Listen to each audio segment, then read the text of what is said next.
আমি মোহাম্মদ মিজানুর রহমান। আমি ঢাকা প্রকৌশল ও প্রযুক্তি বিশ্ববিদ্যালয় থেকে এবার বিএসসি ইঞ্জিনিয়ারিং কমপ্লিট করলাম। আমি একটা গ্রুপে নিয়মিত পোস্ট দিই, সেটা হচ্ছে www.facebook.com/group/advanced civil engineering software। এখানে আপনারা জয়েন করতে পারেন এবং বিভিন্ন বিষয়ে এখানে দেখতে পাচ্ছেন অনেকগুলো সফটওয়্যারের লিস্ট, অটোক্যাড, ইট্যাব, সেভ, এবার বিভিন্ন সফটওয়্যারে কী কাজ করা যায় আমি এখানে দেখতে পাচ্ছি। তো আপনারা ইচ্ছা করলে এই গ্রুপে জয়েন করতে পারেন এবং বিভিন্ন সম্পর্কে হয়তোবা আমারও এমন বিষয়গুলো আছে যেগুলো আমার অজানা, আমরা সবাই ডিসকাস করলে খুব সহজেই সেগুলোর সমাধান হয়ে যাবে। তো আপনাদের সকল অনুপ্রেরণায় আমি শুরু করতে যাচ্ছি অটোক্যাড টিউটোরিয়াল। আপনাদের সহযোগিতা পেলে আমি পরবর্তীতে ইট্যাব, সেভ 2000 এগুলো সবগুলোরই স্টেপ বাই স্টেপ আমি ভিডিও টিউটোরিয়াল করার চেষ্টা করব। তো শুরু করা যাক আজকের মূল বিষয়বস্তু অটোক্যাড। অটোক্যাডের জন্য আমরা প্রথমেই ইনস্টল দেওয়া শিখব, কীভাবে একটা অটোক্যাড সফটওয়্যার ইনস্টল দেওয়া যায়। আমি এখানে 2007 দেখাবো।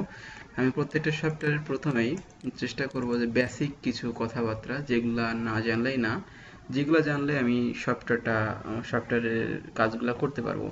এবং এর ছাড়া আরও কিছু বিষয়বস্তু আছে যেগুলো জানলে ওই সফটওয়্যারটা খুব সহজে পরিচালনা করা সম্ভব এবং খুব দ্রুত কাজ করা সম্ভব।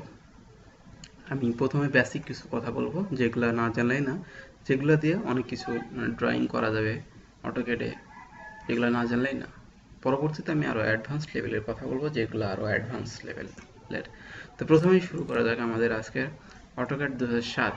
আমি প্রথমে 7 দিয়ে শিখাচ্ছি, পরের লাস্টে 2014 দেখিয়ে দেবো আর কি।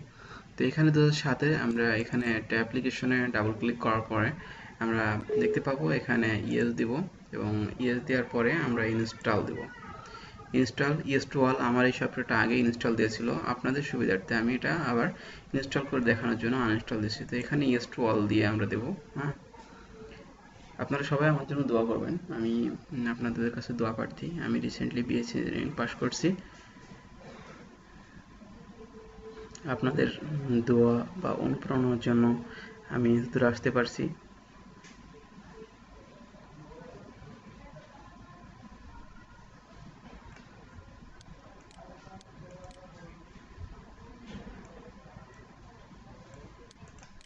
আমাকে আমার এই ফেসবুক গ্রুপে আপনারা যে কোনো বিষয়ে পোস্ট দিতে পারেন। কতগুলো বিষয় আছে যেগুলো দেখবেন, এদিকে ইনস্টল হোক, আমি কিছু কথাবার্তা বলি, যেগুলো দেখবেন আপনাদের সুবিধার্থে আমিও জানতে পারবো। আমি বলছি না যে আমি সব কিছু জানি। এখানে বিভিন্ন সফটওয়্যার এবং ডিজাইন অ্যানালাইসিস সম্পর্কেও আপনারা এই গ্রুপে পোস্ট দিতে পারেন।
এখানে আমরা দেখতে পাচ্ছি একটা উইন্ডো বক্স আসছে।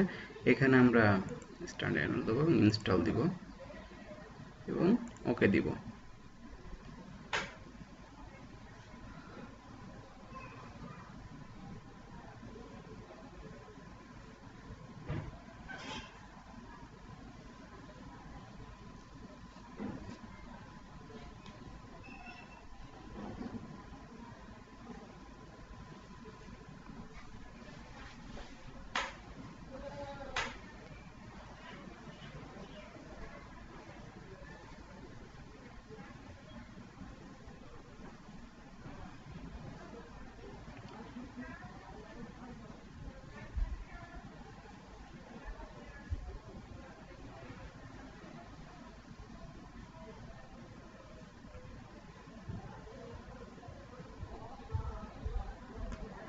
Next, accept, next. এখানে সিরিয়াল নাম্বার, আমাদের এখানে সিরিয়াল নাম্বারটা কত আছে আমরা সেটা দেখে নিব। এখানে দেখেন রিডমি আছে একটা,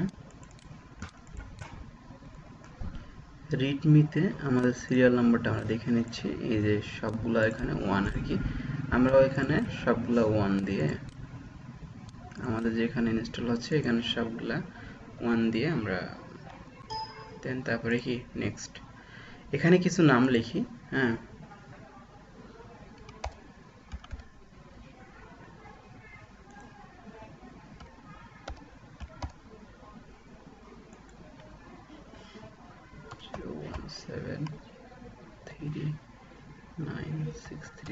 আপনারা এই নাম্বারে আমার সাথে যোগাযোগ করতে পারেন কোনো প্রবলেম হইলে। Next, next, next, next.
সব শেষে আমরা এখানে ফিনিশ দিব। এগুলো অটোক্যাডের হেল্প আর কি। আমরা এগুলো কেটে দেওয়ার পরে আমরা জানি অটোক্যাডে একটু ইনস্টল দেওয়ার সিস্টেমটা একটু ভিন্ন, সেজন্য আমরা এখানে সেটা দেখে নিই। এই কাজটা হচ্ছে ব্যতিক্রম, সেটা হচ্ছে ক্র্যাক। ক্র্যাক ফাইলটা আমরা এখান থেকে সবগুলো কপি করব। কপি করার পরে এখানে হচ্ছে ক্র্যাক ফাইলটা কপি করার পরে এগুলো আমরা কেটে দিতে পারি ইচ্ছা করলে। আমরা দেখতে পাবো এখানে অটোক্যাডের একটা আইকন তৈরি হয়েছে, এখানে আমরা যাওয়ার পরে প্রপার্টিসে যাওয়ার পরে ওপেন ফাইল লোকেশন এখান থেকে দিতে পারি, বা এখান থেকে দেওয়া আমার মনে হয় সুবিধাজনক। প্রোগ্রাম সি ফাইলে যে দিলেও হবে, কিন্তু এখান থেকে দিলে খুব সহজে আমরা দিতে পারি আর কি। এখানে কন্টিনিউ দিব এবং এখানে এটা মিনিমাইজ করার পরে আমরা দেখবো এখানে অ্যাপ্লাই দেওয়ার পরে কন্টিনিউ অ্যান্ড দেন ওকে। ওকে দেওয়ার পরে আমরা দেখতে পাবো আমাদের অটোক্যাড সফটওয়্যারটা ইনস্টল হয়ে গেছে। আমরা এখন ইচ্ছা করলে এই ফাইলগুলা আমরা সব কেটে দিতে পারি বা ক্লোজ করে দিতে পারি। আবার দেখা যাক আমাদের ফাইলটা কতদূর ওপেন হয়েছে। আমরা ফাইল ডাবল ক্লিক করে আমরা ওপেন করার চেষ্টা করতেছি। এখানে আমরা অটোক্যাড ক্লাসিক দিব। 3D মডেলিং এগুলো আমরা পরে কথা বলবো। ডু নট শো, যাতে পরবর্তীতে ওপেন করতে গেলে এই ধরনের কোনো মেসেজ আবার না আসে, সেজন্য ডু নট শো দিলাম। এবং এখানে দেখতে পাচ্ছি যে ডু নট শো, এটা দিয়ে আমরা ওকে দিলাম। হ্যাঁ, যদি আমরা 3D দিতাম তাহলে এখানে সব 3D মডেলিং এর ইয়েগুলো আসতো, এবং ব্যাকগ্রাউন্ডটা অন্যরকম আসতো। আমাদের কাজের সুবিধার্থে আমরা ক্লাসিক দিয়ে করলাম, পরবর্তীতে আমরা 3D মডেলিং করবো। কত ইনস্টল দিয়ে সবাই শিখছেন, ইনস্টল দেওয়ার পরবর্তীতে আমি স্টেপ বাই স্টেপ পরবর্তী ধাপগুলো অটোক্যাডে নিয়ে আসবো। আপনারা সবাই আমাকে সাথে থাকবেন।